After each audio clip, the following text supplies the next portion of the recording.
हाय दोस्तों, मैं हूं सुबोध विद्वा। इस वीडियो में हम लोग प्रेजेंट परफेक्ट कंटिन्यूअस टेंस के विषय में पढ़ेंगे।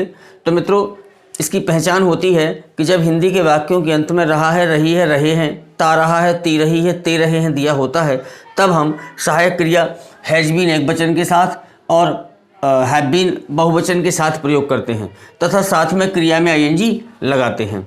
और मित्रों, वाक्य में समय होने के कारण समय के लिए यानी से के अर्थ में सिंस का प्रयोग करते निश्चित समय के लिए, और अगर अनिश्चित समय दिया है तो हम फॉर का प्रयोग करते हैं। मित्रों, जहाँ से के अर्थ में विथ, बाय या फ्रॉम का प्रयोग नहीं करते हैं, केवल सिंस या फॉर का प्रयोग करते हैं।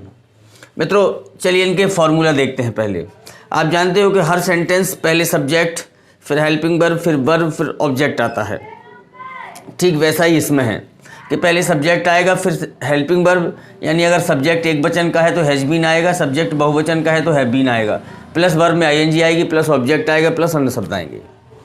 अगर यही वाक्य नेगेटिव है मित्रों तो पहले सब्जेक्ट आएगा, फिर प्लस हेल्पिंग वर्ब में अगर एक वचन का करता है तो हैज नॉट बीन आएगा, अगर बहुवचन का करता प्लूरल सब्जेक्ट है तो हैव बीन आएगा, फिर प्लस वर्ब में आईएनजी आएगी, फिर प्लस ऑब्जेक्ट आएगा।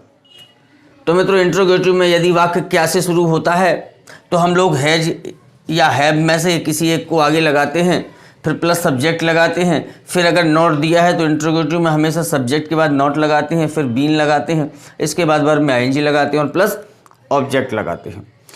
मित्रों, अगर प्रश्नवाचक शब्द जब वाक्य के बीच में होते हैं तो आप जानते हो कि उस प्रश्नवाचक शब्द की हम लोग अंग्रेजी पहले लगाते हैं, इसके बाद हैज या हैव लगाएंगे, फिर प्लस सब्जेक्ट लगाएंगे। अगर नॉट दिया है तो सब्जेक्ट के बाद लगाएंगे, फिर बीन लगाएंगे, फिर प्लस वर्ब में आईएनजी लगाएंगे, फिर ऑब्जेक्ट लगाएंगे। यानी WH वर्ड जो होगा वो सेंटेंस में पहले आएगा जब ये हिंदी के वाक्य के बीच में दिया होगा। जैसे क्या वह सुबह से पढ़ रहा है तो क्या आगे आया तो हमने हैज लगाएंगे। अगर यही सेंटेंस होता है कि वह सुबह से क्यों पढ़ रहा है, कब, क्यों, कहाँ, कैसे, किसने, अगर ये बीच में आए होते तो हम लोग क्या करते हैं, उनकी अंग्रेजी पहले लगाते हैं, इसके बाद सहायक क्रिया का प्रयोग करते हैं। अब आप ये सोच रहे होंगे कि ये हैज बीन, हैव बीन एक साथ क्यों नहीं आया। तो मित्रों, आप एक बात ध्यान रखें, जब भी दो या दो से अधिक शब्द हेल्पिंग वर्ब के होते हैं तो चाहे नेगेटिव बनाएं तो पहले वर्ड के बाद नॉट लगाते हैं, चाहे इंट्रोगेटिव बनाएं तो पहला वर्ड ही सब्जेक्ट के पहले लाते हैं और दूसरा वर्ड हमेशा सब्जेक्ट के बाद लगाया जाता है। लेकिन यदि नॉट दिया है तो नॉट भी सब्जेक्ट के बाद आएगा लेकिन दूसरे वर्ड के पहले आता है। चलिए उदाहरण के माध्यम से देखते हैं। चलिए मित्रों, पहला एग्जाम्पल देखते हैं। जैसे आपने देखा मोहन सुबह से पानी दे रहा है, आपने रहा है, रही है देखा तो आपके दिमाग में आया कि ये प्रेजेंट कंटिन्यूअस टेंस तो नहीं है जिसमें एज आर एम आईएनजी लगाते हैं। लेकिन जैसे ही आपने सेंटेंस को पूरा ढंग से पढ़ा तो आपको दिखाई दिया सुबह से, यानी इसमें टाइम दिया है। जब समय दिया है तो आप समझ गए कि यार ये रहा है, रही है, साथ में समय दिया होता है, इसका मतलब हमें हैज बीन, हैव बीन लगाना है क्योंकि ये प्रेजेंट परफेक्ट कंटिन्यूअस टेंस है। तो आपने बनाया मोहन, रहा है के लिए एज आर एम नहीं लगाएंगे, अब सिंगुलर सब्जेक्ट है, एक वचन है इसलिए हैज बीन लगाया। देना, गिविंग, क्या दे रहा, फिर आया ऑब्जेक्ट वाटर, कब से, सुबह से, यानी सुबह निश्चित समय है इसलिए हमने सिंस लगा दिया, सिंस मॉर्निंग।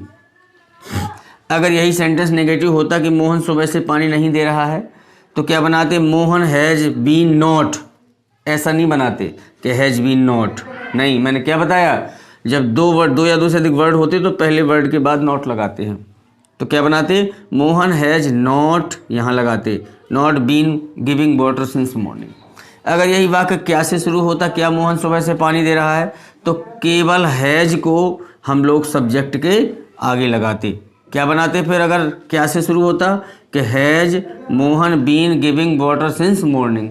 अगर इसी सेंटेंस में क्यों बीच में होता, कहाँ बीच में होता कि मोहन सुबह से पानी क्यों दे रहा है, मोहन सुबह से पानी कहाँ दे रहा है ना। तो ये जो कहाँ क्यों आता बीच में, तो इसकी अंग्रेजी हम लोग हैज से पहले भी बनाते हैं। ठीक है, क्यों दे रहा है तो आ जाता why has Mohan been giving water since morning. चलिए दूसरा देखते हैं। वे 2 दिन से अपना काम कर रहे हैं, तो आपने देखा रहे हैं दिया है, आपके दिमाग में आया प्रेजेंट कंटिन्यूअस तो नहीं है कहीं जिसमें है जा रहे हैं आईएनजी लगाते वर्ब में, लेकिन ऐसा नहीं, क्योंकि आपने जैसे देखा कि 2 दिन से टाइम दिया है, जब टाइम दिया है और रहा है, रही है दिया है तो आप समझ गए has been, have been plus verb में आईएनजी लगाना है। चलिए तो इसका बनेगा they have been doing their work for 2 days, 2 दिन से काम कर रहा। ठीक है, अगर नेगेटिव बनाना होता तो हम लोग कि वे 2 दिन से अपना काम नहीं कर रहे हैं, तो आपका इसमें हो जाता दे हैव नॉट, नॉट कहाँ आता, हैव के बाद आता, they have not been doing their work for 2 days। Next, मैं 2 साल से स्कूल में पढ़ाता रहा हूँ। आपने जैसी ता रहा है ती रही है देखा, समझ गए, और साथ में 2 साल से है, टाइम दिया है, आप समझ गए कि इसमें तो हैज बीन हैव बीन लगेगा। आई मीन्स मैं, आई के साथ क्या आएगा, हैव बीन, क्या आएगा, have been. I have been, पढ़ाना टीच, तो टीच में हमें क्या लगाना पड़ेगा, आई एन जी, टीचिंग। ठीक है, स्कूल में, इन द स्कूल, ठीक, इन द स्कूल, कब से, 2 साल से, तो फॉर 2 years। नेक्स्ट, हम जनवरी से कपड़े खरीद रहे हैं। जैसे आपने रहे हैं देखा, समझ गए, और साथ में जनवरी से यानी टाइम दिया है कि कब से, जनवरी से, टाइम भी दिया है। तो आपने पहले रहा है रही है देखा, इसके बाद टाइम भी देखा और गहराई से टाइम मिला, तो आप समझ गए कि क्या लगाना है, हैव बीन। तो वी आपका बहुवचन है, बहुवचन के साथ रहे हैं के हिसाब से क्या आएगा, बहुवचन में क्या लगाते, हैव बीन, तो वी हैव बीन। फिर आएगी वर्ब, बाइंग, बाई में लगाएंगे आई एन जी, बाइंग, क्या खरीद रहे, कपड़े, क्लोथ्स, जनवरी से, तो जनवरी निश्चित महीने का नाम है, तो निश्चित के लिए सिंस लगाते हैं, सिंस जनवरी। ठीक है मित्रों, तो ये सेंटेंस थे हमारे जो हम लोग परंपरागत तरीके से बनाते हैं। अभी तक हम भी ऐसे टेंस पढ़ते चले आ रहे हैं, और शायद आप भी ऐसे ही पढ़ रहे होंगे, 15 साल से पढ़ रहे होंगे। तो मित्रों ये टेंस हैं, ऐसे पढ़ाए जाते हैं। लेकिन अगर हम ऐसे टेंस बनाएंगे, ऐसे अनुवाद करेंगे और अनुवाद में अपने आप को व्यस्त रखेंगे, तो definitely we are unable to speak a word.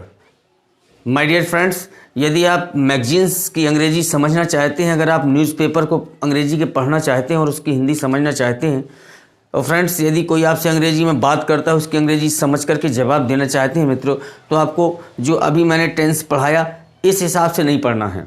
ठीक है, आपको कैसा प्रैक्टिस करना है वो मैं आपको बताता हूँ। देखिए मित्रों, अब ध्यान दीजिए, आपको इंग्लिश से हिंदी का प्रैक्टिस करना है। अब आप ये भूल जाइए कि पहचान वाक्य की रहा है रही है होती है। अब आप दिमाग में फीड करिए कि प्रेजेंट परफेक्ट टेंस की पहचान होती है has been, have been plus verb में आईएनजी। क्या होती पहचान, हैज बीन एक वचन के साथ, हैव बीन बहुवचन के साथ, वर्ब में आईएनजी दिया होता है, जिसका अर्थ हिंदी में निकलता है रहा है, रही है, रहे हैं। इतना दिमाग में लगाइए बस। ठीक है, देखिए जैसे दिया I have been playing since morning. आपने जैसे ही हैव बीन देखा और वर्ब में आईएनजी देखा, आप समझ गए ये प्रेजेंट परफेक्ट कंटिन्यूअस का टेंस है। हैज बीन, हैव बीन और वर्ब में आईएनजी का अर्थ होता है रहा है, रही है, रहे हैं। कहने का मतलब मेरा has been, have been plus verb में आईएनजी की मीनिंग होती हिंदी में रहा है, रही है, रही है। एज अ मीनिंग की तरह इसको आप बिल्कुल रट लीजिए। तो हैव बीन आईएनजी देखा, आप समझ गए, रहा है, अर्थ निकाला, आई मीन्स मैं, पीछे से अर्थ निकाला, सिंस मॉर्निंग, मॉर्निंग सुबह है, सिंस मीन्स से, मैंने क्या बताया, इस से का अर्थ विथ, बाई, फ्रॉम नहीं होगा, सिंस होगा। निश्चित समय के लिए, अनिश्चित समय के लिए फॉर होगा। मैं सुबह से प्ले, प्ले मीन्स होता है खेल, ठीक, खेलना होता है, आपने लिखा खेल। अब हैज बीन और आईएनजी का मतलब है रहा है, ये रहा हूँ, मैं सुबह से खेल रहा हूँ। ठीक है मित्रों, दूसरा देखें, she has been dancing for 2 days। आपने सेंटेंस में जैसे ही हैज़ बीन देखा और वर्ब में आईएनजी देखा, तो आप समझ गए हैज़ बीन, हैव बीन की मीनिंग होती रहा है, रही है, रहे हैं, और आईएनजी लगा है चूंकि। अर्थ निकाला, सी मीन्स सुबह है, फॉर 2 days, 2 days मीन्स 2 दिन से, 2 दिन, फॉर मीन्स से, यहाँ फॉर का अर्थ से होता है। डांस मीन्स नाचना, तो आपने लगाया केवल नाच, ना नहीं लगाना है। हैज़ बीन आईएनजी का मतलब रहा है, रही है, रहे हैं। वह 2 दिन से नाच रही है। नेक्स्ट देखें, you have been buying toys for 2 months। आपने जैसे ही हैव बीन देखा और वर्ब में आईएनजी देखा, तो आप बिल्कुल समझ गए कि रहा है, रही है, अर्थ निकलेगा इसका। यू मीन्स तुम, पीछे से ही बनाते हैं हमेशा। फॉर 2 months, तो 2 मीन्स 2 महीनों से, ट्वाइस मीन्स खिलौने, खिलौने। बाई मीन्स खरीदना, तो आप यहाँ लगाएंगे खरीद, नॉन मत लगाइएगा भी। हैव बीन और आईएनजी का मतलब रहा है, रही है, रहे हैं। तो तुम 2 महीनों से खिलौने खरीद रहे हो। तो मित्रों, इस प्रकार से हम लोगों को इंग्लिश से हिंदी का प्रैक्टिस करना है। अगर हर हेल्पिंग वर्ब का दिमाग में इसका मीनिंग की तरह हिंदी रटी हो, तो आप डेफिनेटली जब अखबार पढ़ेंगे या मैगज़ीन पढ़ेंगे तब आप उसको बहुत बेहतर तरीके से हिंदी में समझ पाएंगे। और आप कोई आपसे अंग्रेजी में बात करेगा तो डेफिनेटली आप उसका आंसर अंग्रेजी में देने का प्रयास कर पाएंगे मित्रों। तो मित्रों, ये था प्रेजेंट परफेक्ट कंटीन्यूअस टेंस। चलिए कुछ सेंटेंस निकालिए और इसके बनाइए जिसमें has been, have been, verb में आईएनजी दिया हो, और उसकी हिंदी निकालिए, प्रैक्टिस करिए। किसी मैगजीन से निकालिए सेंटेंसेस या किसी अखबार से निकालिए, बट इसका प्रैक्टिस करिए। और मैं आपसे अब नेक्स्ट वीडियो में चर्चा करूंगा कि वर्ब में आईएनजी लगाने के क्या नियम होते हैं, कि क्या रूल्स हैं जो वर्ब में आईएनजी लगाने पर कुछ अल्फ़ाबेट को हटाते हैं और कुछ वर्ण डबल हो जाते हैं, कुछ अल्फ़ाबेट डबल हो जाते हैं। इसलिए जो मेरे नए फ्रेंड्स हैं जिन्होंने मेरे चैनल को सब्सक्राइब नहीं किया है वो सब्सक्राइब कर लें, और अगर वीडियो पसंद आता है तो लाइक ज़रूर कर दें मित्रों। नेक्स्ट वीडियो में वर्ब में आईएनजी लगाने के नियम क्या हैं इसके साथ मिलते हैं। नमस्कार।